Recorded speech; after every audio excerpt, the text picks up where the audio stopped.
Assalamu alaikum, ladies and gentlemen. Assalamu alaikum, boys and girls. It is Tuesday evening, and it is before 8 o'clock because it's Ramadan, so we want to make sure everybody gets to break their fast at an appropriate moment, depending on where you are in the United States. We are here again, once again, live on YouTube, live on Periscope. So make sure, if you're following us on YouTube, make sure you click subscribe and make sure you click the little bell when you click subscribe so that you get the alerts when we go live. And we are here this evening and we are ready to go. So let's not waste any more time. Ladies and gentlemen, the hardest working Imam that I know, Imam Azhar. Assalamu alaikum, greetings of peace to all our listeners on this Tuesday of May in the blessed month of Ramadan. We welcome you on Periscope, on Twitter, on YouTube, and on any other platform that you will be accessing this in the future. We welcome you to another show where we discuss the issues that are of concern, that are issues of contention within our society, within our community. We discuss these issues solely because we want to bring light to darkness, we want to bring understanding to ignorance, and we want to spark discussions and dialogues that reverberate beyond this show and beyond these 30 minutes that we use on a weekly basis. We come to you tonight, completing the first 10 nights of Ramadan. Tonight, we come as people who are not just hungry physically, but spiritually charged. We come to you as people who are grateful for the opportunity to remind ourselves of the blessings of Allah subhanahu wa ta'ala. And we come to you as people seeking a common ground and a solution for the problems that afflict our world. If you don't know, this week, another mosque was burned down, and this time it was here in America, in Connecticut, New Haven, Connecticut, where, according to the fire marshal, it was a deliberate fire, which means it was an arson and it was a hate crime. We come to you in a world that is broken and shattered and nothing makes sense. And I wish that could be our topic of discussion tonight, as much as we want to keep it positive. Unfortunately, the topic that you all chose, and I was also amongst the ones who selected that topic, because not every discussion needs to be a uplifting one with virtues, but sometimes it has to be an uplifting one with acknowledgement of the trial that lies ahead of all of us. So without further ado, I'm going to ask our dear brother Carl, who is the most integral part of our show, to allow you all to realize what was the poll and what the answer is and what was the selected topic this week. So brother Carl, enlighten us. Okay, ladies and gentlemen, if you head over to Twitter, you will find Venn Network, VENNNETWORK. If you follow us there on Mondays, we post our poll where you, our listeners, fans, and whatever else, everybody and anybody is allowed to take part in this. And we post this poll and we share it, and we encourage everybody to retweet it and vote, because this is how we choose our topics, because we want to talk about what's important to you guys, because this really is your show, and that's what we're here to do. This week's poll was religion on death row, Ramadan while in the West, a Ramadan checkup, and what's the deal with? And as you can see on your screen right now, it was religion on death row that won this week's poll. And I'm just flipping more buttons because that's what I do. And so that will be our topic of discussion this evening. And this is spawned by a couple of cases. Apparently, they even reached the Supreme Court, I guess, where some Muslims and other faiths had asked for a religious representation in their final moments, and they were denied. It's in my understanding that, well, you know what? I'll turn it over to our illustrious Imam. Imam Azhar, back to you. Concerning. It's very concerning. You look at the article here. in regards to the conservative Supreme Court Justice spar over execution of Muslim Buddhist inmates. If you recall that there was a recent denial of religious clergy members to be alongside inmates when they are going to be executed. It was one of the rights based on freedom of religion, freedom of speech, and also one of the final wishes that are allowed to any inmate that's being executed, regardless how heinous their crimes may have been. There has been a claim that this is no longer acceptable, but we see that a Buddhist inmate had been allowed a clergy member at the time of his execution, while a Muslim who was executed was not.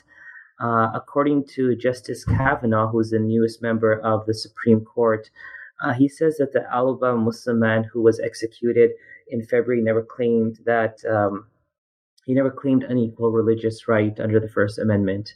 So the fact that he didn't articulate it under the First Amendment meant that he didn't get it.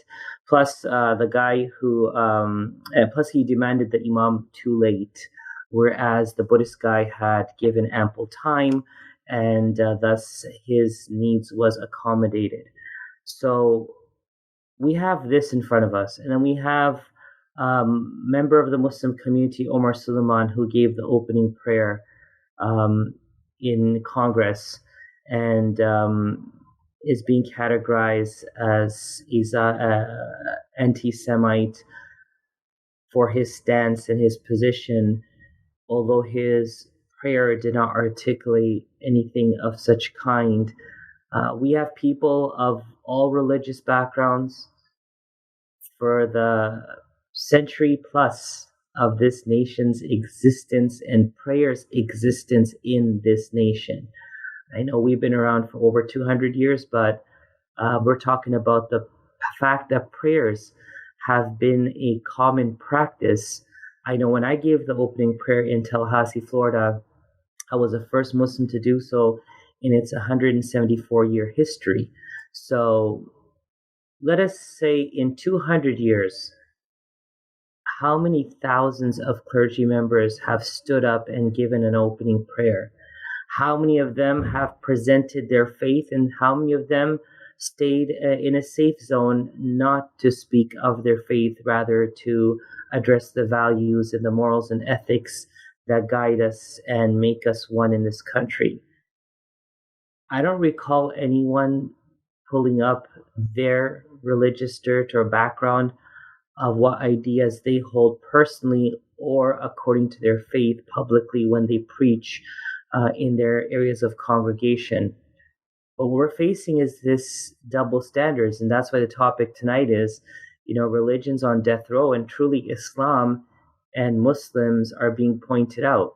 I'm not here tonight to say that every Muslim is pure and every Muslim has not given an opportunity for people to throw dirt on them, nor am I here to claim that they're clemency. I'm just here to say that there is a problem, and that problem has to be seen equally across the board and not with one people or one faith exclusively. So here, Carl, we have an inmate who wasn't allowed an imam by his side. Islamically speaking, his matter is now with God, with Allah. What his crimes were, he has returned to Allah. That's between him and Allah. We learn from the Prophet Muhammad, peace be upon him, that the door of repentance is open until the soul reaches its throat. So if he had sought repentance and said the word of Allah and said the kalima, which is that he believes in no God but Allah and Muhammad is his final messenger at the time of death, he died with his Islam. What will happen on the Day of Judgment in response to the crimes that he committed against humanity, the injustice that was perpetrated, he has to answer that in front of Allah to those people.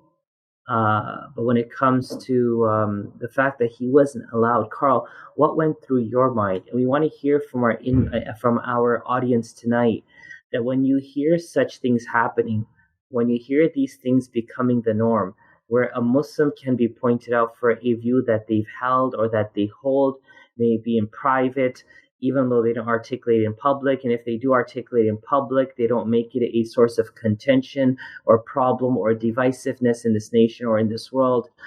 They're being pulled out, they're being pointed out, they're being stood out like a thorn. But I think these are all systematic ways of showing that Islam is not conducive at any time in any place, and that Muslims need to come under great scrutiny and possibly end up into camps like the 2 million plus Chinese Muslims right now, to be reintroduced to what it means to be civil and what it means to be human. Carl, what's your thoughts? So I actually have a few thoughts on this because, first off, and I'm going to take a really deep inward approach on this on one level, which is that we're getting attacked so much and we're getting drawn into this us versus them versus us so much.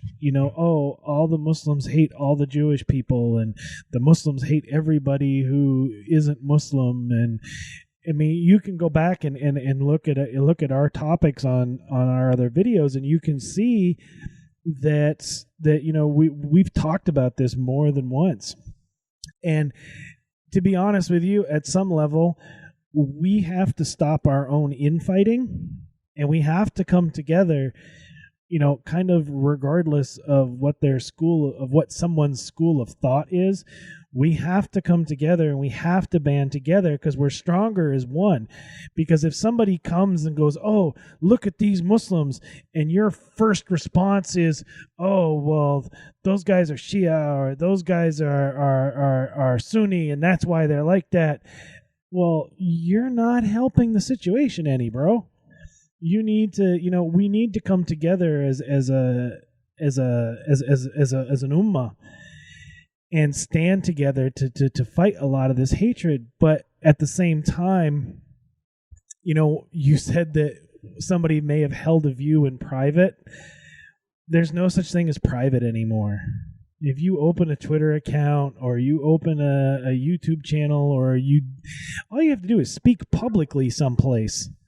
And there's cameras all over. Nothing's done in private anymore. But I think the one thing that kills me about it is the evolution of someone's thoughts. 20 years ago, you may have felt one way or thought one way, and, based on new evidence, it's okay to change your mind about things. And I don't think we have that as a society, not just Muslims, but in general as humans. I don't think we've reached that level where we can forgive people and say, okay, you've learned something and you've changed your point of view. That's fine. I think it's easier just to keep beating them over the head with the same thing. Hey, I made this trip and I saw this thing and I learned this thing and now I have a new point of view. Oh, great. Well, you still said this back then, so we're still holding that, and that's going to be your... It's like, that's not what I said. That's not what I did. I've changed. No, we're not going to accept that. So, I mean... But I also think... And it wasn't actually... I mean, I've been kind of following this story to begin with, but I actually... For me, it's a little... It seems a little sketchy to me, because... What does an appropriate amount of time mean? Did the guy ask like a week before? Did he ask 5 minutes before? Did he ask a month before? And who sets that appropriate time limit? Who says this is okay, that's not? And it's I think you're missing something very important in between, and that is that you're talking about the appropriation of time, like what is the best time that one needs to ask. I think the red flag to me is the fact that he's an American. He is an inmate, and according to Bernie Sanders, every American inmate should have the right to vote because their rights as an American doesn't go away because they're in prison. Yes, because of a crime, they have a felony, they may not be able to work again, they may not be able to apply in certain places or do certain things, but they're still American. And the question here, I think that's being missed is, forget appropriation of time. What was the right amount of time? How did we determine that an American has lost his constitutional rights? Not because he was in jail. Let's not talk about that. I think that's baloney. It's not about the fact that he was in jail, and so he lost that right, because other inmates were guaranteed that right, regardless if he asked a day before the other guy did, or the other guy asked a day before he did. Let that be. The rights are being stripped, and I think people don't understand that. When people take down individuals, they have to know there's a stopping point. Look, I'll disagree with you, Carl, on something, and I'll take you down on that issue, but there has to be a stop. Like, you don't get personal. You don't go into people's mothers or fathers or parents. Like, there's a stop, right? And that stop in our nation should be that, as much as I despise what you stand for, what you say, what you claim, the fear mongering you do, you're still an American. You know what? And we're fellow citizens of the same country. That's a stopping point. And that stopping point isn't accessible, or it is not guaranteed anymore for Muslims. And that's what that case says. Justice Kavanaugh, all due respect, your explanation is flawed. That he didn't ask in a timely manner. He's an American. You give every inmate that's on death row, we watch it on movies also, you give them their final wish. Someone wants steak, someone wants ribs, someone wants to see their family. Whatever the claim is, they get it, right? So long it's appropriate and it's doable. It's like someone said, I want to tour the world on an 80-day cruise before I die. It doesn't work like that. But something that you can do, something that's doable, something that's feasible. A person's asking for a religious member to be there by their side when they're being executed. What's wrong with that? And so, Carl, again, every single topic we discuss is highlighting a very distinct, clear point. And that is, as you wake up and see the light of day in America, and you go to sleep under the stars here in America, and it's not just in America, it's in the parts of the world now, you are actively seeing your rights being stripped away under your feet, but you're so caught up looking up in the sky that you forgot that there was some ground holding you below. And that's the dangerous part, and that's the reality. That's the reality. So you agree or disagree with Omar Suleiman? You agree or disagree with the inmate who was executed without the Imam present? You cannot disagree on the fact that someone's right is being violated, someone's rights are being toppled or trampled over, and someone is being scapegoated because of something which isn't in their hand. See, a person who is a Muslim inmate shouldn't be looked at as Al-Qaeda, ISIS, or terrorist, because that's not Islam. Islam predates all these fringe organizations. So why do you look at someone and see venom and hate that you may have towards other people by broad brushing them also? It doesn't work. It doesn't work if it's a Christian. It doesn't work if it's a Jew. It doesn't work if the person's from the LGBTQ community. And it doesn't work if the person's an atheist or agnostic. Why is it working? Why is this broad brush analogy working when it comes to Muslims? So I have two words before we turn it to you and, of course, our listeners, if they have anything to say tonight. Number one, Muslims need to unite. And what should unite them is two things: the religion, and number two, the nation they reside in. Let me explain that. So long whatever you're practicing is within the text, to the guidance of the scholars and the mentors that have brought forth a broader spectrum and understanding of the religion, which displays respect of each human being in the Muslim faith, ensuring that their rights are not violated, ensuring that their blood is sacred. You need to unite under that. And the second thing you need to unite under is the claiming of your religion in your region or in your nation that you reside in, without anyone pushing you to feel that you're not part of that nation. This thing has to go. Americans, Muslims, Muslim American, American Muslim, or just American, or just Muslim. You're a Muslim and you live in America. America's your home, so you're Muslim American. There is no discussion beyond this. We need to stop fighting the notion that hijab or niqab or prayer or falafel violates being American. We need to stand firm as a united force that we are American. We are here for the betterment of humanity. We are not here to steal its resources. Rather, the history of Islam, through the guidance and light of the Quran, showed that anywhere Muslims went, they became an asset to society. They were not a burden upon that society. So again, Muslims, unite tonight under the text of your religion and under the constitution law of your nation, and fight for the goodness and security of every person that is part of that nation, as you fight for yourself and for your rights also. This fight means a verbalization with respect, with understanding, with common courtesy.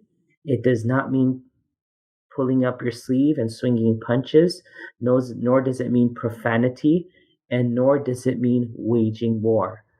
So anyone who wants to take my word out of context, I just clarified and I've clearly articulated what it is that I'm saying. Let us all fight for good. Let us all fight for good for all people. Let us not put anyone down in the pursuit of that fight for goodness. As we fight for that goodness, let us quell phobias and preconceived notions that are presented through propaganda that is instilling fear in our nation, that is becoming like a ticking time bomb, that is bringing a rise towards hatred and violence into our nation. Let us fight that with our words, with justice, with kindness, with goodness, by preserving other people's rights without violating anyone's right, and you will secure your right also. Carl? Mean. And I think I will say the chat rooms seem rather quiet this evening. I mean, brace yourself for this shocking bit of information, but we had a troll on Twitter. I mean, I know this. A troll on Twitter is very shocking and unheard of, but yeah, we had one. But the chat rooms are relatively quiet this evening. Excuse me.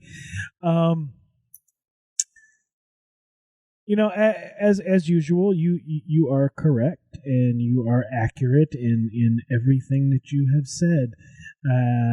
I think the only thing the only thing I was thinking was in our last 5 minutes here. Mm-hmm. Would you like to lighten the topic just a little bit? Sure, of course. And we can talk about the terrible, terrible news that I shared with you this morning.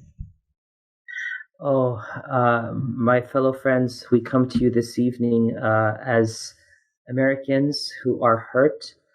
We are shaken. We are trying to understand how to cope with this traumatic news. It dates back to our childhood when the discussion revolved around the cookie or the cream. It was, did you dip the cookie into the milk or did you lick the cream off and then dip the cookie? Our discussion is about Oreos. This morning we heard, we followed a tweet in which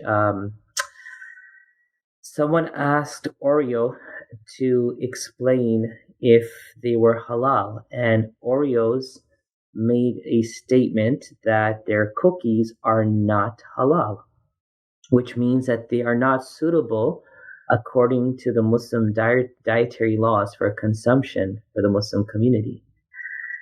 And so it's caused a great uproar. We are crying and we are shocked that the cookie that was the backbone of our upbringing, especially the double stuffed Oreos. And for me as a Canadian, it was the Fudgios, the fudge cookies.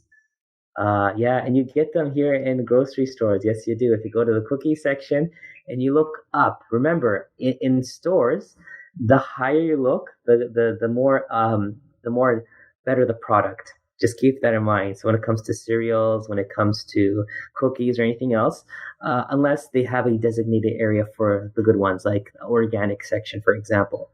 So if you look up, you'll find the Dare Company, maple cookies, maple cream cookies, the Fudgios. That it's Canadian. That's who we are. But yeah, Oreos are no longer suitable for Muslim dietary consumption. So that's a claim Oreos made. Now we don't know, Carl. Is it due to an ingredient or is it due to pressure? I believe they don't want to take the same path that Toblerone took, where Toblerone made themselves certified halal, which meant that yes, this chocolate, which is a globally known chocolate that people around the world adore and love, and we're still trying to come to terms that when they went from the triangles to those squash triangles, I don't know why they did that. Maybe their machines broke, and or maybe that's what just turned out to be economical for them. But when they claim that their chocolates are certified halal, people went on a rampage on Toblerone, saying that how they were Sharia compliant and they were the Muslim chocolate, and so many stores barred them and banned them. So I hope Oreos is saying that they're not certified halal, meaning that they don't want that sticker or seal that will cause an uproar, that will hurt their business. But the ingredients should be fine. As for the response, Muslim Matters replied to Oreo's tweet saying that if they can advise what the ingredient was, and thus far, I don't see anything that has brought forth clarity. Carl, I want to ask you, can you enlighten us on what's happening here in regards to the Twitter war and Oreos? Yes, I can, because I actually did some I was researching because I wanted to make sure I had the proper hashtags in our title. And I did find one. I found a tweet from Oreo that specifically said our Oreos in the US and Canada are not certified halal. Now, what I take that to mean, the way I read that, is that here's the ingredients list. You can see what's in there. And I actually saw somebody else post an ingredients list, and the vanilla wasn't on that list, so whatever. But on that list, I believe you're correct with the Toblerone statement. I believe that's what it was. Is they don't carry a halal sticker.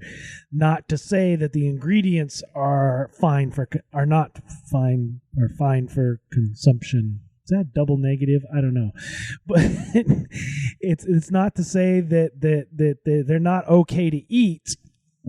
Just that we don't have a certification sticker, and that's that. I mean, that was the way I was to take it, and again, reading multiple ingredients lists.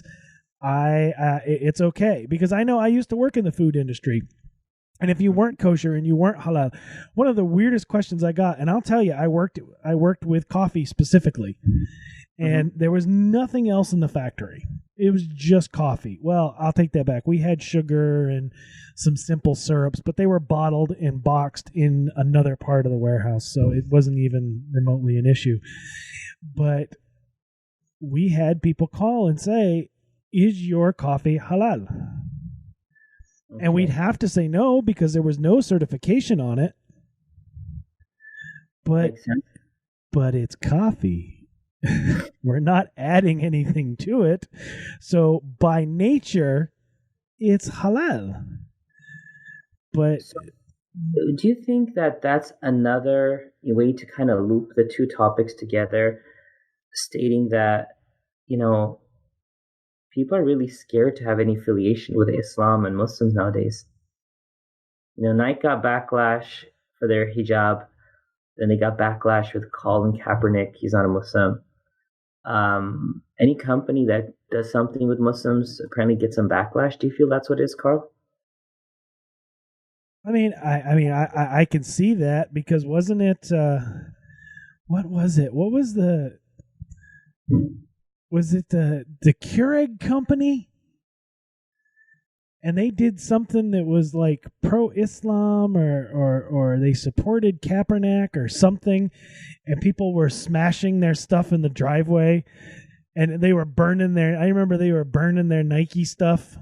Yeah, Kaepernick. Yeah. Yeah, and it's like, people, you've already paid for that. You're not hurting the company. You're only hurting yourself. What is wrong with you? So, I mean, maybe it is. Maybe it is a way to avoid, avoid creating ripples in the water. Maybe it's just that simple. Possible.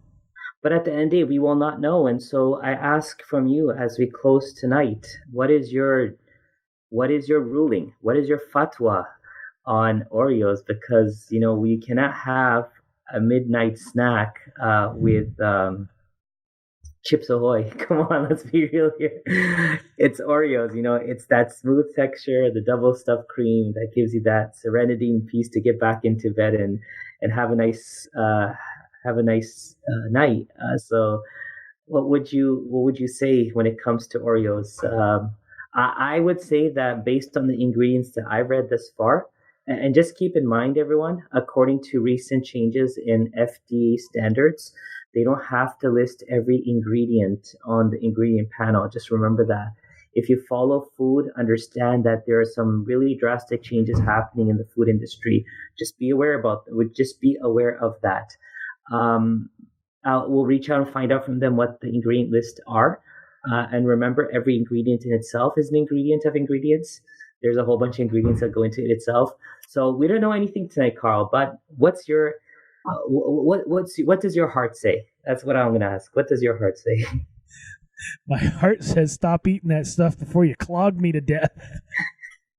So let's keep it to that. 30 days of fasting, 30 days no Oreos. Let's stop clogging ourselves to death, and let's wait and see what the reason is behind Oreo's recent statement. Regardless of what we're thinking, fellow Muslims who are listening, hold off. I think the best thing is to hold off until you have clarity from the company itself as to why their statement was made as such, and then we'll take it from there. So the Oreo dilemma continues. And with that, we end the first 10 days of Ramadan. Going back to Carl for closing statements. Well, I will say, if you're looking for a cookie to help you through the day, and now as you said it, I'm like thinking I need to get some of those. Those maple creams are absolutely amazing. Just head over to your local Whole Foods and ask for the maple cream cookies because they are phenomenal. And with that, ladies and gentlemen, I will thank everybody that joined us on Twitter, and I will thank everybody that joined us on YouTube. I will thank you for watching. I will thank you for sharing. I will thank you for commenting. A couple of housekeeping notes. We have updated our website, and we officially have a swag tag now in the menu.